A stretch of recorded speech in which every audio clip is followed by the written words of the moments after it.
Sim. Na sua concepção, assim, na verdade, no seu sentimento, você acha que ainda dá pro Vasco passar para essa Acho muito difícil, final? Fernanda. Sério, Pedrosa? Acho muito difícil, porque principalmente o Vasco na quarta-feira tem um jogo importantíssimo contra o Nova Iguaçu. Verdade. Um Famoso jogo amanhã. decisivo e eu considero, na minha humilde visão, mais importante até do que o Campeonato Carioca. O Campeonato Carioca é uma competição que não tem premiação. O Vasco da Gama não vai ganhar nenhum centavo com o Campeonato Carioca. Lógico que passar do Flamengo seria um baita de um presente para a torcida vascaína, que estava precisando lavar um pouco essa alma. Mas a Copa do Brasil para o Vasco ela é mais importante do que o Campeonato Carioca. Por questão financeira, por questão até de ser uma competição que tem mais prestígio. Então, o jogo contra o Nova Iguaçu na quarta-feira, já que se perdeu o jogo de sábado, ele acaba sendo mais importante do que o próximo jogo contra o Flamengo.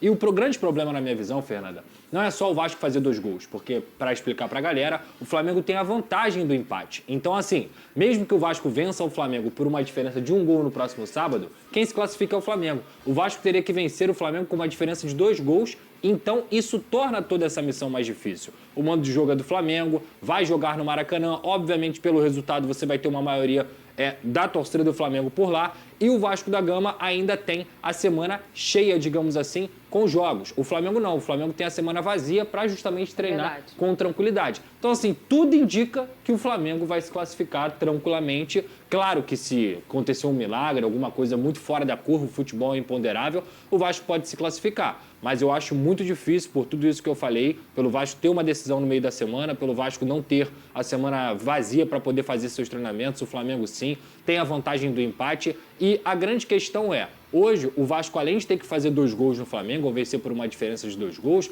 é você não conseguir tomar gol. É muito difícil que o Flamengo não faça gol no Vasco no próximo sábado. Então, assim, teria que ser um jogo de uma superação imensa para que o Flamengo perdesse essa classificação para a final.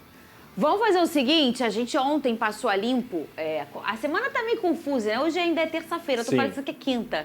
A gente, bota a hashtag aqui, você pode mandar sua foto pra mostrar o que vocês estão fazendo nesse carnaval, hashtag SBT Esporte. A gente vai mostrar daqui a pouco no telão. Ó, a gente tá nesse clima de carnaval, e eu queria, a gente fez uma análise muito bem feita ontem desse Vasco Flamengo, mas eu queria que você fosse até o telão ali, claro, Pedrosa, agora. Pra gente olhar e relembrar. E você falar muito sobre 2 jogadas positivas, vamos dizer assim, a jogada, o destaque do carnaval, o confete no Vasco e Flamengo, vamos né? nessa. Pelo lado do Flamengo e pelo lado do Vasco. Obviamente que o lado do Flamengo vai ser o gol do Bruno Henrique, né? Eu queria que você analisasse aí friamente essa jogada. Eu falei ontem que muita gente falou, é um gol sem querer. Não existe, Não gente. foi, não gol foi. Não tem Se a gente for perceber, sem uma das grandes mudanças que o Felipe Luiz fez no segundo tempo foi justamente essa troca do Plata com o Luiz Araújo. O Luiz Araújo ele começa o jogo na esquerda e o Plata começa o jogo na direita. No segundo tempo, já desde o início, o Plata tá na esquerda. Por quê? Na minha visão, o Plata é um jogador que ele recebe a bola de costas com muita mais tranquilidade e facilidade do que o próprio Luiz Araújo. O Plata tem essa facilidade até por ter um corpo maior também. Então, naquela jogada do gol do Bruno Henrique, a gente pode voltar do início para a gente poder ver melhor. Quem avança com a bola aqui é o zagueiro do Flamengo, que é uma coisa que o Felipe Luiz pede bastante. E quem está entre linhas é justamente o Plata. Quem erra nessa jogada, no caso do Vasco, é o Hugo Moura, que vai marcar o Léo Pereira. E o Hugo Moura tinha que estar marcando o Plata, para você não poder não dar espaço entre linhas. Então, quando o Plata recebe essa bola, voltando um pouquinho aí esses melhores momentos, quando o Plata recebe essa bola, ele está sem marcação. E o Bruno Henrique, que é um cara muito inteligente também, ele recebe sem marcação. Congelar, é boa. Pode voltar um pouquinho, mais. Pode voltar, volta. Aí, avança. Aí. O Hugo era para estar aqui. E quem tinha que estar dando a cobertura do Jair em cima do Bruno Henrique com o Lucas Freitas para que ele não ficasse no mano a mano era justamente o Jair. Mas não, quando o Hugo pula a casinha aqui para poder vir marcar o Léo Pereira, o Plata tá sozinho entre linhas. Olha como ele olha. A cabeça do Plata tá virada já, vendo o Bruno Henrique e o Bruno Henrique pedindo. Agora pode soltar que a gente vai ver a movimentação natural. Pediu, conseguiu receber e bateu, e aí, obviamente... E aí a qualidade é muito do mais a jogador qualidade, também, é muito né, mais a Pedro? qualidade. Eu Nesse não consigo encarar, Fernanda, como sorte, entendeu? Eu acho que é muito mais o mérito dos jogadores que se conhecem, obviamente a qualidade individual do Bruno Henrique, que conseguiu virar e bater essa bola aí no ângulo do Léo Jardim. E a outra jogada... É do Ryan, né, Pedrosa, do Vasco? Exato, Fernanda. Eu acho que, assim, apesar do Vasco ter perdido, essa jogada é uma jogada que o Vasco não pôde ter a oportunidade de fazer em todo o Campeonato Carioca, porque o Vasco não tinha pontas. O Vasco não tinha jogadores de velocidade. O Ryan chega no final do Campeonato Carioca e ele já consegue encarar essa vaga de titular, porque o Vasco não tinha ninguém da posição. Então, se a gente voltar do início, essa jogada, é exatamente aí, pode parar ali, pode voltar. Pode voltar um pouquinho mais? Pode voltar? Isso, aí.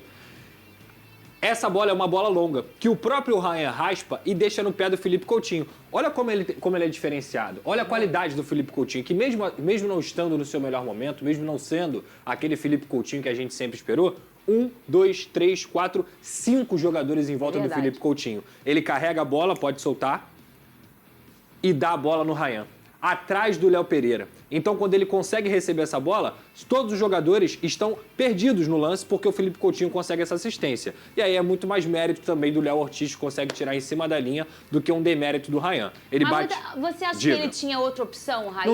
Não tinha, não tem como, Fernanda. Eu também acho que não. Não tem como. A velocidade da jogada, a gente está vendo no devagarzinho, né? Exato. Aquela coisa pouquinha.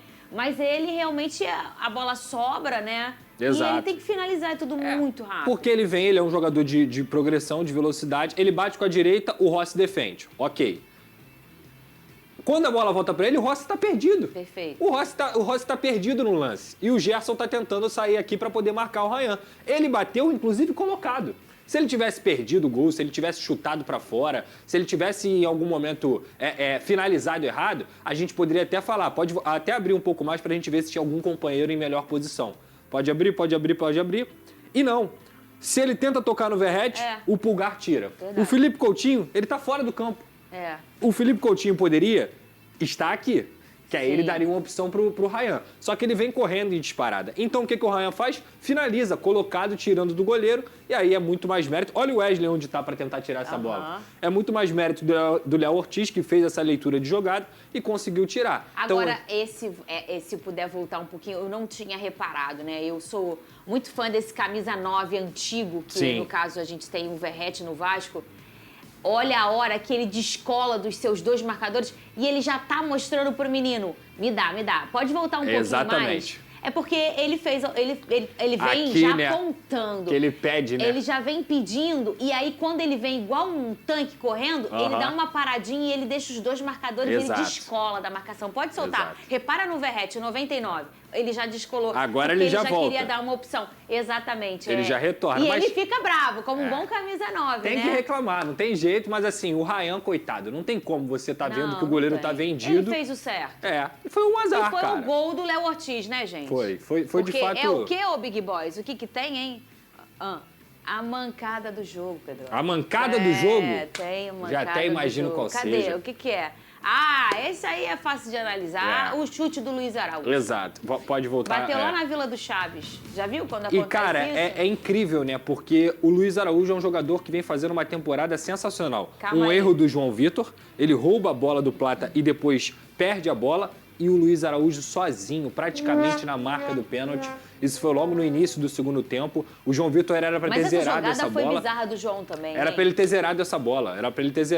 E assim, gente, aqui o Luiz Araújo tem um erro técnico, coisa que ele dificilmente faz. Jogador extremamente qualificado e que poderia ter saído o gol do Flamengo logo no início do primeiro tempo. E ele isola essa bola de uma maneira que a gente jamais vai esperar do Luiz Araújo. Ele tá em equilíbrio, ele tá sozinho, ele tá de frente pro gol. Numa bola que tem uma reta apenas. E ele... E acontece, pegou embaixo da bola, e acontece nas melhores famílias, tá aí. Isso aí é a oração do Lucas Pedrosa. Na hora ele tava lá, aí eu falei... Eu agradeci bastante. Muito bem, porque isso aí, difícil o Luiz Araújo perder essa chance. E o Vasco já voltou aos treinos por uma semana com 2 desafios pela frente. Cadê? A semana do Vasco será mais corrida e com importantes decisões pela frente. O elenco já está focado no trabalho, isso porque amanhã tem disputa na Copa do Brasil contra uma equipe carioca. Com um resultado negativo diante do Flamengo, o técnico Fábio Carille já chega pressionado para esse jogo decisivo contra o Nova Iguaçu. Para avançar à terceira fase, o Vasco precisa vencer no Newton Santos. Em caso de empate, os pênaltis definirão a vaga. Não vou ter muito tempo para trabalhar, bem pouco, sei disso, mas a gente também já está acostumado com o nosso futebol aqui, que é jogo em cima de jogo, e muitas vezes é vídeo, é conversa, e levar para o campo ali, posicionar sem ter uma certa intensidade que é necessária para o jogo, né? Mas não é reclamar, e sim buscar alternativas para que a gente tenha esse equilíbrio o quanto antes. Essa será a primeira vez que Vasco e Nova Iguaçu irão se enfrentar no estádio Newton Santos pela Copa do Brasil. O Laranjão, inclusive, foi o algoz do Vasco no Carioca 2024, quando venceu o Gigante da Colina em 2 dos 3 duelos no estadual, além de ter eliminado na semifinal, em jogos disputados no Maracanã. Esse ano, ainda sem Carille no comando do time, a equipe empatou com o Nova Iguaçu. O Vasco chega na segunda fase após eliminar o União Rondonópolis por 3-0 na primeira fase. Põe na tela aí o carnaval de vocês. A gente já mostrou o nosso carnaval e agora a gente vai mostrar o carnaval de vocês. Hashtag SBT Esporte Rio. Manda também tua foto lá no Twitter. Ah, Fernanda, eu não gosto do Twitter. Eu também não gosto, tá? Mas se você quer falar com a gente, o Big Boys ama o Twitter. A gente vai fazer o quê? Ele gosta de botar o Twitter aqui na tela. Ele diz que o Twitter que consegue casar com a televisão. Aí a gente obedece. Tá aí, adivinha qual deve ser o time dela? É o quê? A Camila que mandou. Aí, ó. Obviamente, é vascaíno com a camisa do Vascão, imitando a comemoração do Verrete. Em pleno RJ, um sol de lascar num bloquinho. E tá aí curtindo o carnaval. A gente já mostrou nosso carnaval por aqui. E você pode mostrar também, manda a tua foto. Daqui a pouco eu vou mostrar os jogadores, gente. Ai, eu adoro essas fofocas. É bom. Ai, bom, né? A fofoca edifica a vida da pessoa. Exato. Não é, o Pedrosa? Exato. Sem fazer mal a ninguém, fofocar é bom. Exatamente, é comentário social. Perfeito. Eu falo, gente, a gente ganha dinheiro falando de futebol, por que não vai comentar do social? É a terapia do povo. Muito bem. Ô, Pedrosa, no clássico Vasco-Flamengo, teve a estreia do Lloyd e do Garré. A gente teve pouco tempo para falar sobre os dois ontem, porque a gente falou muito do jogo. Mas eu queria que você usasse esse espaço hoje para falar o que você achou desses dois jogadores. O angolano teve 17 tentativas de passe no jogo, já o Garré acumulou apenas 7 passes na partida. O Lloyd, ele entrou com uma disposição ali, fez até um passe de letra. Sim. E o Nuno acabou não entrando, né? Eu queria que você primeiro falasse desses dois jogadores e por que você acha que o Nuno não entrou. O Garré e o Lloyd, primeiro. Olha, Fernanda, o Lloyd, primeiramente, ele foi o que mais jogou, né? Ele jogou cerca de 30 minutos, tá aí nas fotos aí. O Nuno é o do meio, o Garré é o da direita e o Lloyd é o da esquerda.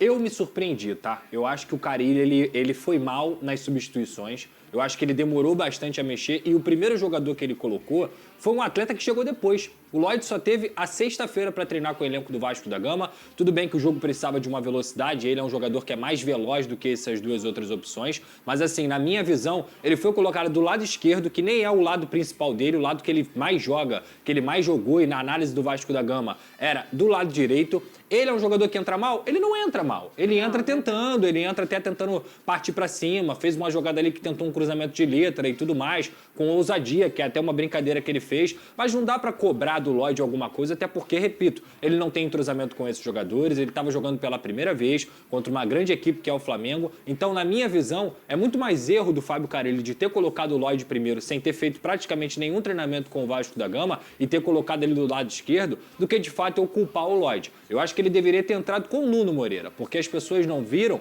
mas o Carille morreu com 4 substituições, ele tinha mais uma para se fazer. E quando você está perdendo de 1-0 com a situação de você ter a vantagem do empate para o seu adversário no segundo jogo, cara, tinha que ter colocado o reforço. O cara chega de Portugal sendo o melhor jogador do mês de janeiro da Liga Portuguesa, tendo uma oportunidade para poder, ele bate bem de fora da área, era o reforço mais badalado e mais caro que o Vasco teve e ele não entrou na partida. E fisicamente bem, que treinava. Exato, então assim, e que treinou com o Vasco durante a semana inteira. Eu não consegui entender o Carille, ele coloca o Garré também, que o Garré me parece muito mais um meia armador pela ponta direita do que um ponta de fato que vai partir para cima, que vai fazer jogada de profundidade. Não dá para avaliar tanto. Eu espero que amanhã contra o Nova Iguaçu, por exemplo, ele utilize os 3 jogadores, não como titulares, mas assim, que os 3 jogadores possam ter minutagem, que os 3 jogadores possam se adaptar. O Carille até fala na coletiva que, por conta do clima, mas foi até o que eu citei aqui ontem.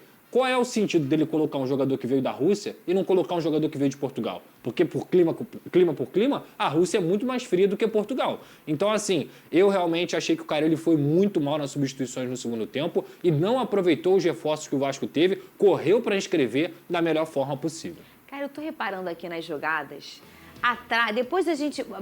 Peraí, para agora aqui. Para. Repara, tem um gandula ali atrás do gol do Vasco, que o bichinho tá dedicado na torcida. Eu não tinha reparado isso. Pode soltar essa imagem? Ele tá aqui atrás do gol. Cadê? Olha aqui. O bichinho, ele lamentou, mas ele tava torcendo com uma dedicação pro Vasco, obviamente. Cadê? Para aqui. É esse aqui, ó. Ele vai lamentar. Pode soltar. Aqui ele aí, ó. Cadê? Agora, ele fez isso em todas as jogadas, tá? Você tava falando, eu tô reparando, eu falei, gente, mas quem é aquela pessoa que tá Teve o chute do Jair também, né? Que ele ficou louco. Cadê? Ele ficou louco. Cadê? Ó, repara nele lá, repara lá. Lá vai ele, ó. Esse foi o mesmo Agora, esse foi o mesmo que a gente Tem o chute do Jair anterior. Tem um chute do Jair que ele ficou... Um beijo pra esse gandula aí, lembrando que isso é Vasco-Flamengo, como é Vasco-Flamengo, o gandula ele era do Vasco, né? Exato. Muito bem, tá aí o vascaíno. Lá, ele é o outro gol. Ali ele já tava tenso, que já não era o gol que ele queria, né, gente? Que ele já tava no gol de cá. Olha aqui, falando ainda do Vasco, o Vasco fechou a primeira janela de transferências com 8 reforços anunciados e com um gasto muito menor do que o esperado. O clube investiu cerca de 7,5 milhões de euros, sendo a janela mais barata desde a chegada da SAF no Cruz Maltino. Foram boas as contratações, Pedrosa. Se a gente for olhar, eu acho que esse é o primeiro alvo aí do que a gente está falando. Sim. Mais reforços com menos dinheiro investido, Sim. né? Mas, vamos dizer, mais bem pensado? E eu acho que atacaram com o dinheiro que tinha, que não era muito, o setor que precisava, que era o setor ofensivo. Porque eu acho que ele consegue 2 contratações interessantes, mas principalmente a do Tietê, sem custo. O Tietê sai do Botafogo sem custo. O Vasco não pagou para ter o Tietê. E ele veio com um salário assim bem dentro da realidade do Vasco, um jogador qualificado, campeão. Além disso, o Vasco também conseguiu pegar o Lemos, né? Que ainda não conseguiu jogar com sequência, mas é um jogador que eu acho que na temporada vai ajudar bastante. O Lucas Freitas tem sido uma grata surpresa. Nossa, que garoto bom. O zagueiro pelo lado esquerdo. E no setor ofensivo, foi aí que o Vasco gastou dinheiro. No Garré, no Lloyd e no Nuno Moreira, que eram jogadores que o Vasco não tinha desde o ano passado, principalmente com as lesões do Adson e do David. E tem um jogador que eu citei agora, o Adson, é um cara que eu tenho certeza que quando ele voltar a performar, voltar a ser o jogador que ele foi em 2024... Quanto tempo que ele tá parado? Já tem uns 4 meses, Fernanda, que ele teve um problema na tíbia, né? E ele tinha uma opção de operar ou não, mas ele preferiu operar para poder resolver logo isso. Teve um outro problema em janeiro, ele estava pronto para voltar, mas aí ele teve que tirar a placa da tíbia e agora, provavelmente nas próximas semanas, ele deve estar retornando. Então, o que eu penso desses reforços o Carille não pode reclamar mais. Agora, se o torcedor do Vasco, eu pregava paciência aqui com o início do Campeonato Carioca para ter um pouco mais de paciência com o Carille, agora é o Carille que tem que responder. Porque a pré-temporada acabou. O Vasco vai ter amanhã uma grande decisão, o Vasco vai ter no sábado um novo grande jogo também, daqui a pouco começa o Campeonato Brasileiro daqui a 20, 30 dias e ele tem que começar a responder. Porque se ele reclamava de peças ou se ele não tinha as peças necessárias e que eu concordava com isso, agora ele tem. O Vasco, na minha visão, tem um elenco para os desafios que o Vasco tem na temporada, um elenco equilibrado pelo menos até a janela do meio do ano. E o Adson? O Adson volta agora nesse mês também. Já está treinando com grupo, já está treinou a parte, né, para fazer aquela transição. Então, até o início do Campeonato Brasileiro, o Adson já deve estar à disposição. O Vasco faltou um pouco de sorte nessa questão clínica. E talvez eu acho que também é porque quando você tem um elenco muito enxuto, Sim. Naturalmente, você vai... É do futebol, você vai perder peça de janeiro a dezembro, Sim. Clinicamente falando. Perdeu o David também, né? E aí o Vasco perde peças que são fundamentais. Mas se a gente pensar, o elenco é tão enxuto que todas são fundamentais. Sim. Qualquer peça ali que ele fosse perder, titular, ele ia sentir muito. É verdade. E foi o caso que o Vasco sentiu. Perdeu o Jair, perdeu o Paulinho no início da temporada ainda no Carioca. Perdeu o Adson ali e eu acho que o Adson ainda foi um volante... que eu digo da temporada para guiar o Vasco no sentido. O sem ele mesmo. O Vasco foi uma coisa e quando com ele é uma coisa e quando ele saiu por questões clínicas, Sim. o Vasco realmente sentiu muito, né, Pedro? E ele ajudava até os jogadores que muita gente está criticando hoje, no caso do Payet.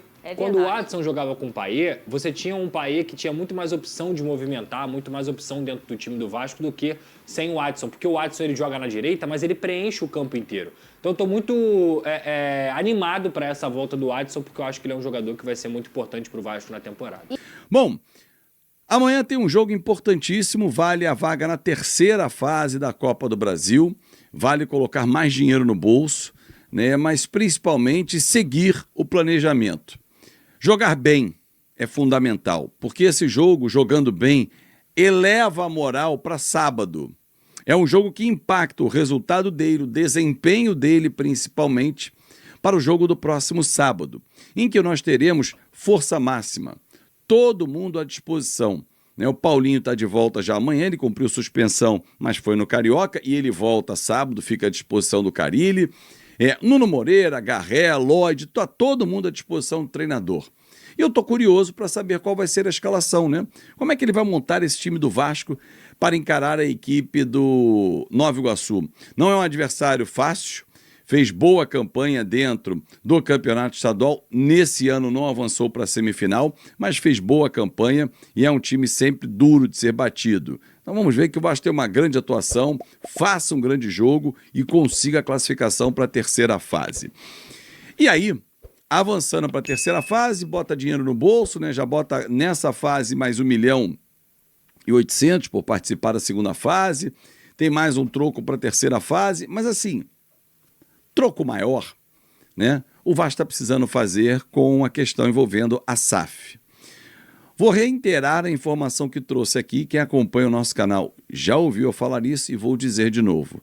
Não iria acontecer nada antes do Carnaval, eu botei o Carnaval como data porque era antes do fim da janela de transferências internacional.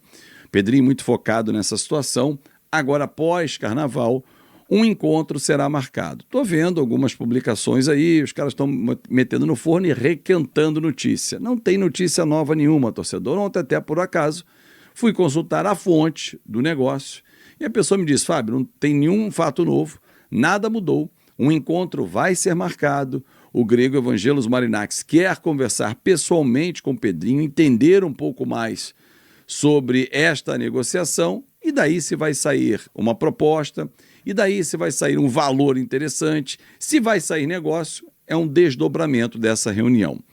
Agora, Fábio, se não vier o grego, né, até o argentino Bueno aqui, que é membro do nosso canal, o Walter, a galera fica na ansiedade, e o Walter fala muito isso, pô, meu candidato. Gente, parece ser realmente dos candidatos que estão aí à mesa, o cara que tem mais recurso. Mas não me parece que o Vasco tenha apenas ele. Até porque existem mais 2 NDAs assinados e o Vasco está buscando, com a recuperação judicial, atrair novos investidores. Aliás, um fato que algumas pessoas esquecem de avaliar, e é importante nós salientarmos isso, com a RJ, que é a recuperação judicial, todo e qualquer investidor que venha para o Vasco terá uma facilidade, entre aspas, obviamente, mas assim, uma comodidade, talvez seja a melhor palavra, de entender o momento financeiro do Vasco.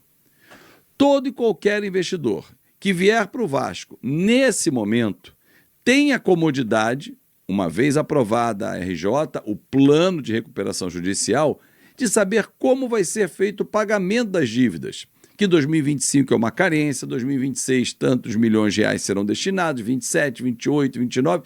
O plano aprovado, ele, investidor, não vai ter susto. Não pode, de repente, aparecer debaixo de um tapete, numa caixa preta, uma nova dívida. Todos estarão ali dentro, trabalhistas, cíveis, e o Vasco vai negociar as fiscais e tributárias com o governo. Mas, tendo a RJ aprovada, esse caminho até para o governo facilita. E para o investidor é muito mais cômodo. Então, torcedor, se alguém disser para você, o Vasco entrou com pedido de recuperação judicial porque não quer vender a SAF. Nada disso. É para facilitar ou para dar comodidade ao investidor ter esse caminho trilhado. Ele já sabe para onde vai. Qual é a direção que vai? Não, vou para cá, vou para lá, tem bifurcação. Não é isso. Não tem ramificação. Ele sabe que o caminho é único.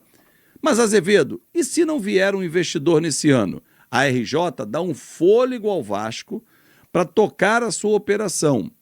Claro que acelerar a operação é necessário e por isso o investidor se faz necessário. Agora o Vasco, sem investidor e está há quase um ano, está tocando a sua operação. Está investindo da forma que pode. Está buscando novas receitas e elas estão chegando. E obviamente que outras receitas chegarão. Por exemplo, a Nike, que é um fornecedor que já está alinhado com o Vasco, em troca de documentos, é uma receita para 2026. A venda de direitos de transmissão é outra receita. A venda de jogadores é outra receita e ela vai acontecer no meio do ano. Ryan é um baita ativo, Piton é um baita ativo. Então, assim, algumas negociações vão acontecer. Porém, outras internas também precisam acontecer. Compra de jogadores que não foi feita durante a gestão da 777, que parcelou e não pagou. Saída de jogadores que hoje ocupam espaço na folha salarial.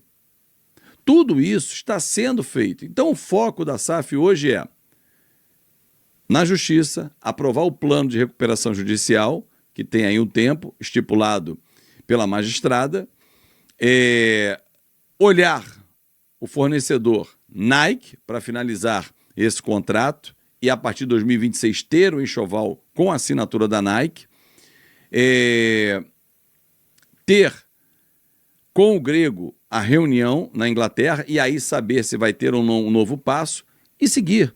Seguir na Copa do Brasil, colocar Pix na conta através de premiações, venda de jogadores. Esse vai ser o 2025. Aí você vai me perguntar, mas você acredita num título? A gente não pode desacreditar. Competição de mata-mata, ela é mais razoável você imaginar que dá para ir longe, porque depende de uma série de coisas. Do adversário que você encontra, da forma como você encara esse adversário, do plano que você monta de jogo. Uma competição longa como o brasileiro, não vejo nenhuma possibilidade nesse ano no Vasco conquistar, porque não tem um elenco qualitativo para brigar por isso. Mas o mata-mata, por que não? Com o elenco, na minha avaliação, pior do ano passado, né? Ele já era bom, né? Melhor do que dos últimos anos. Era um elenco nota 6 para 7. A gente chegou na semifinal, por que não sonhar com outro momento?